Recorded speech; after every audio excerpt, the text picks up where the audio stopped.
South ఇండియాలోనే అతి తక్కువ ధరలకి రత్నాలనందించే ఏకైక సంస్థ 6JVR. ఢిల్లీ పేలుళ్లో సంచలన విషయాలు బయటపడ్డాయి. ఉగ్రవాదుల దాడేనని తేలిపోయింది. దీనికి సంబంధించి మరింత సమాచారం మనకు అందించేందుకు ఎక్స్ ఆర్మీ పర్సన్ శ్రీనివాస్ గారు లైవ్ కాల్ అందుబాటులో ఉన్నారు. ఒకసారి ఆయనతో మాట్లాడదాం. సార్ నమస్తే అండి. నమస్తే మేడం.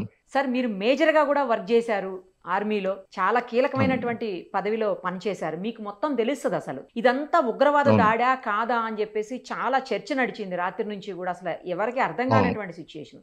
ఇప్పుడు లాస్ట్ కి ఉగ్రవాదుల దాడేనని చెప్పేసి బయటపడిపోయింది. గతంలో మనం చూసాం సార్ 9/10 అని చెప్పి చేశారు, 9/11 అని. ఇప్పుడు 10/11 అన్నట్టుగా ఇది మళ్ళీ అలా చెప్తున్నారు. ఇంకొకటి ఏంటంటే డాక్టర్స్ చాలా మంది ఇన్వాల్వ్ అయి ఉన్నారు, చాలా ఎడ్యుకేటెడ్ పర్సన్స్ ఇన్వాల్వ్ అయి ఉన్నారు అని చెప్తున్నారు.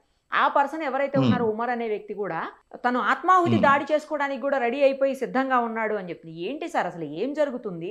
నిన్నగాక మొన్ననే మన హైదరాబాద్ నుంచి ఒక ఉగ్రవాదిని పట్టుకొని వెళ్ళారు, గుజరాత్ పోలీసులు మరీ వచ్చి పట్టుకెళ్లారు. అతను ఏదో ఆముదం గింజల నుంచి విషాన్ని తయారు చేశాడని చెప్పేసి అది ప్రసాదంలోను తర్వాత వాటర్లో కలిపి చాలా మందిని చంపడానికి కుట్ర చేశారని చెప్తున్నారు. ఏంటి సార్ ఏం జరుగుతుంది? ఢిల్లీ నడిబొడ్డున అక్కడ ఎర్రకోట దగ్గర జరిగింది, ఇక్కడ హైదరాబాద్లో ఏంటి అసలు? ఎందుకు ఇంత దారుణమైనటువంటి కుట్రలు ఎందుకు సార్ అసలు? ఇది కేవలం తీవ్రవాద సంస్థలు తన యొక్క అస్తిత్వాన్ని కాపాడుకోవడం కోసం చేసింది అంటే మాత్రం కాదండి. దీని వెనకాల పాకిస్తాన్ హస్తాన్ని కూడా మనం చూడాలి. కారణం ఏంటి అంటే అక్కడ ఉన్నటువంటి పాకిస్తానీ ఆర్మీ చీఫ్ ఎవరైతే ఉన్నారో తన యొక్క పదవీ కాలాన్ని పూర్తి చేసుకోబోతున్నాడు. ఆ పదవీ కాలాన్ని పూర్తి చేసుకుపోయే ముందు అతను ఆశిస్తున్నది ఏంటి అంటే రిటైర్మెంట్ తర్వాత మన చీఫ్ ఆఫ్ డిఫెన్స్ స్టాఫ్ లాంటి పోస్టును ఒకటి రాజ్యాంగ సవరణ చేసి దాన్ని ఎక్స్పెక్ట్ చేస్తున్నాడు ఆయన. ఇటువంటి సమయంలో గనక ఈ ఉగ్రవాద సంస్థలతో గనక ఏదైనా సరే కుమ్ముక్కయ్యి భారతదేశం మీద గనక ఇలాంటి దాడులు గనక చేయించినట్లయితే అతని యొక్క క్రెడిబిలిటీ పాకిస్తాన్ లో పెరుగుతుంది, అతని యొక్క పరిస్థితులు సానుకూలమవుతాయండి. ఆ విధంగా కూడా ఆలోచించవలసి ఉంటుంది. దీని వెనకాల పాకిస్తాన్ హస్తం కూడా మనం చూడాలి. అయితే మన యొక్క పహల్గామ్ ఇన్సిడెంట్ జరిగిన తర్వాత ఆపరేషన్ సింధూర్ తో మనం ఆపరేషన్ ఆపివేయడం వలన వాళ్ళకి బ్రీతింగ్ స్పేస్ అనేటువంటిది లభించింది. అలాగే జైషే మహమ్మద్ కూడా మరిన్ని దాడులు మేము చేస్తామని చెప్పేసి ప్రకటించడము, ఇటీవల కాలంలో ఈ యొక్క మారణ హోమం సృష్టించడం కోసం విష పదార్థాల ద్వారా అన్నిటి ద్వారా వీళ్ళు సృష్టించి మళ్ళీ మేము కాశ్మీర్ లో అల్లకొల్లాన్ని సృష్టిస్తాము అని చెప్పేసి ప్రకటించడం, ఇవన్నీ చూస్తే గనక పాకిస్తాన్ ఎక్కడా కూడా వెనకడిగేసినటువంటి పరిస్థితులు కనిపించడం లేదు.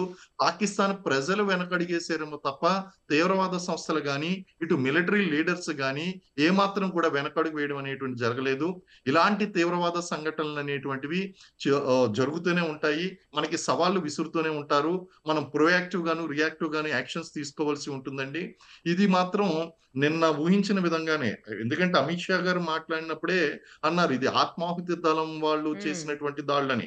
అంటే ఒక హోం మంత్రి గారు అటువంటి స్టేట్మెంట్ ఇచ్చారు అంటే అక్కడ ఖచ్చితంగా దర్యాప్తు చేస్తున్నటువంటి సంస్థలు నేషనల్ ఇన్వెస్టిగేషన్ ఏజెన్సీ గాని, ఇంటెలిజెన్స్ బ్యూరో గాని, ఎక్స్ప్లోజివ్ ఎక్స్పర్ట్స్ గాని వీళ్ళందరూ కూడా ఖచ్చితంగా ఆయనకి ముందస్తు సమాచారం అయితే అందించి మేము కన్ఫర్మ్ చేస్తాం. ఎందుకంటే ఆయన ప్రకటించలేదు, కన్ఫర్మ్ చేయలేదు, కేవలం ప్రిలిమినరీ ఇన్ఫర్మేషన్ మాత్రమే ఆయన స్పీచ్ లో ఆయన వెల్లడించడం జరిగింది.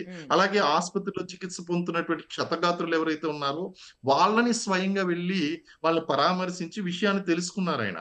సో దీన్ని బట్టి ముందుగా ఊహించినట్టుగానే మనం అక్కడ ఈ టెర్రరిస్ట్ యాక్టివిటీ అనేటువంటిది తర్వాత మనకి కన్ఫర్మేషన్ అనేటువంటిది వచ్చింది.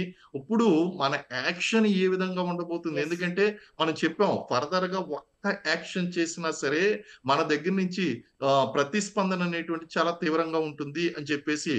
ఎందుకంటే వాటర్ అండ్ బ్లడ్, రక్తం మరియు నీరు, ఈ రెండు కూడా ఒకేసారి పారవు అని చెప్పేసి అక్కడ సింధు నదీ జలాల గురించి మోడీ గారు చెప్పినప్పుడు చెప్పారు. అలాగే టెర్రరిజాన్ని కూడా మేము సహించబోమని చెప్పేసి అన్నారు. అంటే ఇప్పుడు ఓపెన్ థ్రెట్ అనేటువంటిది విసరడం జరిగిందండి. డైరెక్ట్ గా మన యొక్క దేశ భద్రతకు ఇలాగే keep on they are poking. ఇప్పుడు ఏమైందంటే ఇద్దరు అన్నదమ్ములు ఉన్నారండి. ఇద్దరు అన్నదమ్ముల్లో ఒక అన్న ఏమో మంచిగా డబ్బు ఉన్నది, ఇంకొక తమ్ముడికి ఏమో డబ్బు లేదు. సో ఇతను ఏం చేస్తాడంటే అతన్ని డిస్టర్బ్ చేస్తూ ఉంటాడు. ఇప్పుడు పాకిస్తాన్ పరిస్థితి కూడా ఒకేసారి ఇద్దరం కూడా పురుడు పోసుకున్నప్పటికీ విడిపోయాం కదా, మనకి స్వతంత్రం అవును, వచ్చినప్పుడు ఒక అవును. రోజు తేడాలు ఇద్దరికి స్వతంత్రం వచ్చిందండి, పురుడు పోసుకున్నాం. మనమేమో ముందుకు వెళ్తున్నాం, పాకిస్తాన్ వెనక్కి వెళ్తుంది.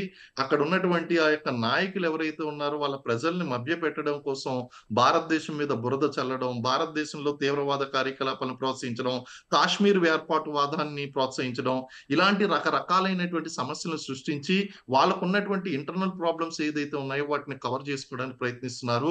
నాయకులు, మిలిటరీ లీడర్స్ కూడా ప్రజలను మభ్యపెడుతున్నారండి. But this is very serious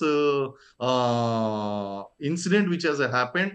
మనం ఒకసారి ఆల్రెడీ ఆపరేషన్ సింధూర్ ద్వారా భారతదేశం యొక్క సత్తా ఎలా ఉంటుందో చూపించిన తర్వాత కూడా వాళ్ళకి బుద్ధి రాకుండా వాళ్ళు ఆ మీరు అన్నట్టు 9/11 ఇన్సిడెంట్ జరిగింది. ఇప్పుడు 10/11 ఇన్సిడెంట్ జరుగుతుందండి. దీనికంటే ముందు తాజ్ మీద దాడులు చేశారు. చేశారు, అవును. అలాగే వాళ్ళు పెహల్గాం దాడులు చేశారండి.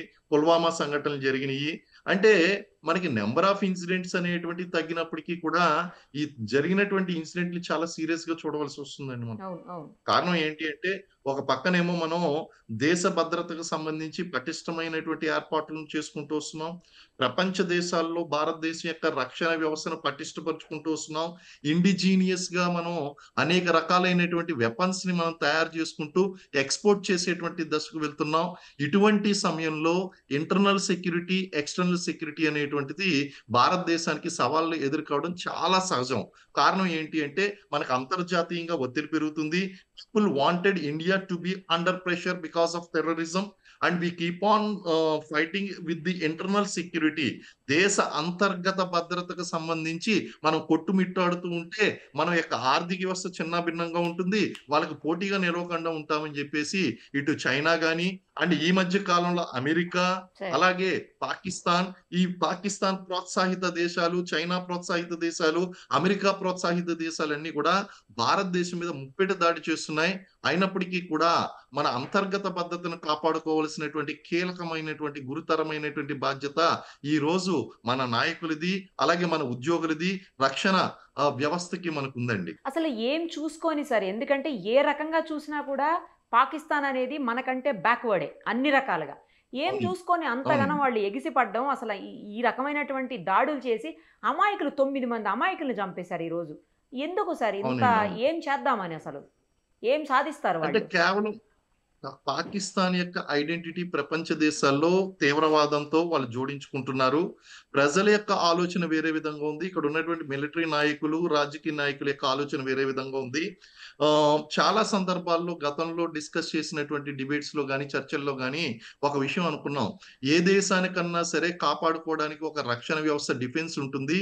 ఇక్కడ రాజకీయ నాయకులకే ఇక్కడ డిఫెన్స్ వ్యవస్థ ఏదైతే ఉందో ఆ డిఫెన్స్ వ్యవస్థకి తీవ్రవాదులు, రాజకీయ నాయకులు అనేటువంటి ఒక దేశం, అంటే మిలిటరీకి ఒక దేశం అనేటువంటిది ఉందండి ఇక్కడ. అంటే ఇక్కడ మిలిటరీ వ్యవస్థ ఏదైతే ఉందో ఆ మిలిటరీ వ్యవస్థ అనేటువంటిది తీవ్రవాదులతో దగ్గరగా పనిచేస్తుంది. అటు రాజకీయ నాయకుల్ని తమ గుప్పిట్లో పెట్టుకుంటుంది. అలాగే మనకి ఆసిఫ్ మునీర్ వచ్చిన తర్వాత పరిస్థితులు మరింత దిగజారిపోయినాయి. ఆయన ఏంటి అంటే ఎక్కడా లేనటువంటి ప్రత్యేకత అంతా కూడా తనకు ఆపాదించుకోవడం కోసం ఒక ఫీల్డ్ మార్షల్ ర్యాంక్ ఆపాదించుకున్నాడు. ఆ తర్వాత రిటైర్ అయిపోయిన తర్వాత చీఫ్ ఆఫ్ డిఫెన్స్ స్టాఫ్ అనేటువంటి ఒక కీలకమైనటువంటి పదవి ఏ విధంగా అయితే మనం భారతదేశంలో సృష్టించామో అదే విధమైనటువంటి పదవిని పొందడం కోసం అక్కడ రాజ్యాంగ సవరణ కూడా జరిపిస్తున్నాడండి. ఇటువంటి సమయంలో ఇలాంటి సంఘటనలు అనేటువంటివి అట్రాక్ట్ చేయడం కోసం చేసేటువంటి అవకాశాలు కూడా కనిపిస్తున్నాయి. పాకిస్తాన్ అనేటువంటిది ఏ విషయంలోనూ కూడా పోటీ పడలేక మనల్ని ఇబ్బందిలో పడేసేటువంటి సంఘటనలు కనిపిస్తున్నాయండి. కాశ్మీర్ వేర్పాటువాదంలో చూడండి, యుఎన్ఓలో తమ యొక్క గళాన్ని వినిపించలేకపోయింది, తమను తాము సమర్థించుకోలేకపోయిందండి.